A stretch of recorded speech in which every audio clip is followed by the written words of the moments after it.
Цело општество треба и може да придонесе балканскиот рис, едно од најретките и најкритично загрозени диви животни во Европа, да го одржи својот опстанок во Македонија, нагласуваат стручните лица во оваа дејност. Луѓето треба да внимаваат и да не се уништуваат шумите кои се природни живеалишта на рисот. Секоја девастација на планините со градби, но и недозволен лов на дивите животни предизвикуваат опасност по овој редок вид. Населението кој што живее во планинските предели, например, еве на Шара, овдека, може да помогне со тоа што одржливо ќе ги користат природните ресурси, пред се. Тука зборуваме на собирање шумски плодови, ловот нормално да биде одржлив, кога е ловна сезона, тоа што треба да се лови, колку што треба да се лови, тоа е многу значајно, не само за вознемирување, туку и за да има доволно плен за рисот. Така да помошта е со тоа што ќе бидат одржливи во начинот на кој што ги користуваат своите природни ресурси. Рисот како вид е тешко да се забележи, значи тоа е работи сам. Она што ние го гледаме е неговиот плен.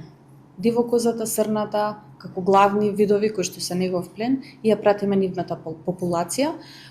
Полека расте таа популација и се грижиме да неговиот хабитат не биде прекинат и вознемируван за да може да се одвива тој процес на репродукција.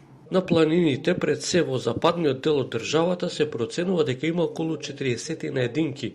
Присуството на рисот овие 20 години се евидентира со видеокамери поставени на десетици места во националните паркови Шарпланина, Маврово, но и на Илинска планина, Јабланица, Галичица и заштитеното подрачје Јасен.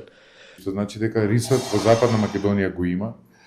Меѓутоа, густината не е толку голема, се работи прилика за една единка на 100 км квадратни, што укажува на неговите потреби за еколошки и на тоа колку се движи, какви му се неговите потреби во однос на храна, размножување.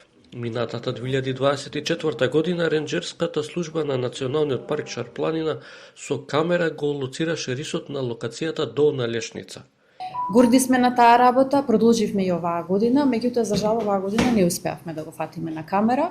Успеавме да најдеме измет и отпечатоци, значи траги од него, стапалки.